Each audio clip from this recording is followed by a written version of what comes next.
Electric dipole का सबसे important derivation कौन सा? The electric field at it equatorial points. कौन सा पॉइंट? Equatorial point. तो समझो वो पॉइंट किसको कहते हैं। कहा ये मेरा डाइपोल है प्लस चार्ज और ये माइनस चार्ज, और ठीक इसके मिड पे अगर जो हम लाइन खींचेंगे उस लाइन पे जितने भी पॉइंट होंगे उन सारे पॉइंट्स को बोलते हैं इक्वेटोरियल पॉइंट। क्यों? क्योंकि ये सारे पॉइंट इस चार्ज और इस चार्ज से हमेशा इक्वल डिस्टेंस पे होते हैं। तो the all points on this line is called equatorial point. ये क्लियर हो गया।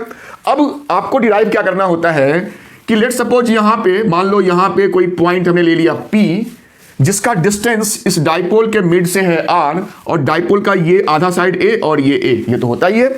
तो आपको इस पॉइंट पे नेट इलेक्ट्रिक फील्ड निकालना है, जो कि हमारा सॉल्व करने पे आता है KP अपॉन R क्यूब। मतलब हमें यही प्रूव करना है KP अपॉन R क्यूब, जहां K आपका 1/4πε0 होता है। ठीक है। तो अब ये डेरिवेशन बहुत लोगों को मुश्किल लगता है, पर देखो ये कितना आसान है। हम 1 by 1 इसको समझने की कोशिश करते हैं, आपका बिल्कुल आसान जाएगा। थोड़ी सरल भाषा में, सिंपल भाषा में इसको समझाने की मैं कोशिश करता हूं। कुछ एजम्पशन, जो डिस्टेंस R होता है पॉइंट P का, वो काफी बड़ा होता है A के रिस्पेक्ट में। ये ध्यान रखना, इसका यूज होगा आगे चल के। बहुत इंपॉर्टेंट ये कंक्लूजन होता है कि ये जो डिस्टेंस A है, 2A जो भी कह लो, और ये मेरा R है। फिगर से आप मत कंपेयर करना, फिगर में आप कैसे दिखेगा, ये डिस्टेंस बहुत कम है इसके रिस्पेक्ट में। खैर, ये हमारा अजम्पशन है, इसको हम यूज करेंगे डिराइव करने में। अब कहा डाइपोल हो कि कोई पोल हो, पॉइंट इक्वेटोरियल हो कि कोई भी पॉइंट हो। देखो भाई, इलेक्ट्रिक फील्ड जब हम निकालते हैं ना, तो हम देखते हैं कि एक चार्ज ये है, इस चार्ज का यहां पे अपना इंडिविजुअल इलेक्ट्रिक फील्ड होगा अपना। सिमिलरली इस चार्ज का भी यहां इलेक्ट्रिक फील्ड होगा।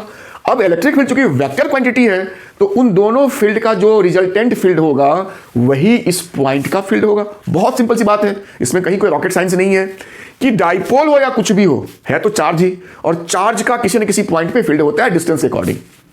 अब इस चार्ज का यहां कुछ फील्ड होगा, हम वो लिख लेंगे, इस चार्ज का भी यहां फील्ड हम लिख लेंगे, और दोनों फील्ड का हम जो रिजल्टेंट फील्ड होगा वही हमारा आंसर इतना आना चाहिए।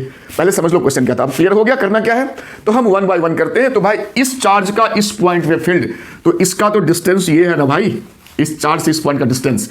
अब अगर मान लो ये थीटा है हमारा, और ये हमारा बन गया पाइथागोरस, ये 90 डिग्री ट्रायंगल, तो ये जो डिस्टेंस हमारा हो जाएगा this square plus this square, तो R square plus A square. समझ में आ गया होगा।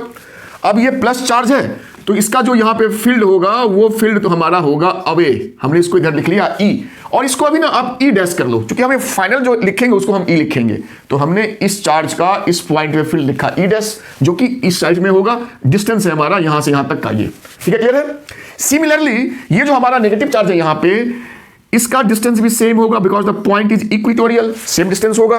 तो ये डिस्टेंस भी इतना ही होगा, लेकिन ये नेगेटिव चार्ज है, तो इसका जो फील्ड होगा उसका मैग्नीट्यूड तो E डैश ही होगा, बट वो टुवर्ड्स चार्ज होगा नेगेटिव की तरफ। क्लियर। अब हमारा इस पॉइंट पे दो फील्ड आ गया, एक इस डायरेक्शन में और एक इस डायरेक्शन में। अगर हम E डैश की बात करें कितना होगा, तो आप लिख सकते हो E डैश जो होगा KQ अपॉन दिस डिस्टेंस, या दिस डिस्टेंस सेम ही है, तो under root R square plus A square का होल स्क्वायर। तो भाई अंडर रूट भी और स्क्वायर भी है, तो इसको लिखने की ना तो रूट लगाएंगे ना स्क्वायर लगाएंगे, कहानी खत्म इसकी। तो हमारा बचा R square plus A square केवल यहां पे। ठीक है, ये हमारा हो गया इलेक्ट्रिक फील्ड E डैश, चाहे इसके लिए इसके लिए। डायरेक्शन हमने ले लिया, तो प्लस माइनस कोई चक्कर नहीं है। अब देखो कहा कि इन दोनों का जो रिजल्टेंट होगा वो इसके बीच में, यानी बिल्कुल इस डायरेक्शन होगा इधर को।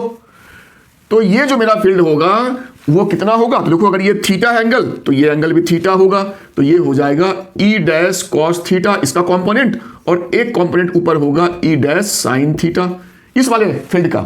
सिमिलरली इस फील्ड का एक कंपोनेंट इधर होगा, वो भी E डैश कॉस थीटा ही होगा, क्योंकि ये एंगल भी आपका थीटा ही होगा, आप इसको समझ सकते हो। और इसका एक कंपोनेंट नीचे होगा, वो भी आपका होगा E डैश साइन थीटा। तो देखो अब ऊपर E डैश साइन थीटा, नीचे साइन थीटा E डैश, दोनों कैंसिल आउट, बचा मेरा क्या E dash cos theta plus इसका भी E डैश कॉस थीटा। तो इतना मेरा नेट फील्ड हो गया इस डायरेक्शन में। तो अब हम यहां लिख लेते हैं कि हमारा जो नेट फील्ड E हो गया वो हो गया 2E डैश कॉस थीटा। 2 क्यों, चुके दोनों को ऐड कर लिया। अब देखते चलिए इसका 2E डैश हमने क्या अभी निकाला था, अभी निकाला था ना E dash KQ upon R square plus A square. अब कॉस थीटा के क्या करें, तो आप जब इस ट्रायंगल में आओगे, इसको मिटाओ, ये तो गंदा लग रहा है देखने में, इस ट्रायंगल में जब आओगे तो कॉस थीटा हो जाएगा बेस अपॉन हाइपोटेन्यूज। तो यहीं पे लिख लेते हैं, बेस मेरा हो गया a और हाइपोटेन्यूज हो गया r square plus a square. अब देखो मैं इसको कितना सिंप्लीफाई करूंगा, आपको लगेगा यार इतना आसान था ये। हम आएंगे इस रिलेशन पे, r बहुत बड़ा है a से, यानी a बहुत छोटा है, तो जहां जहां आपका a स्क्वायर है वो क्या होगा, नेग्लिजिबल हो जाएगा। तो ये a स्क्वायर गया काम से, नेग्लिजिबल। सिमिलरली यहां भी a स्क्वायर है तो ये भी चला गया। तो अब देखो यहां पे r स्क्वायर है और इसका अंडर रूट भी है, तो ना तो स्क्वायर रहेगा ना रूट रहेगा, केवल r बचेगा और यहां पे मेरा r स्क्वायर है। तो देखो क्या बचा, ऊपर मेरा बच्चा k 2aq और नीचे मेरा क्या बचा r square into r cube. तो क्या हो गया, k तो मेरा हो गया k, 2aq मेरा होता है dipole moment p upon r cube.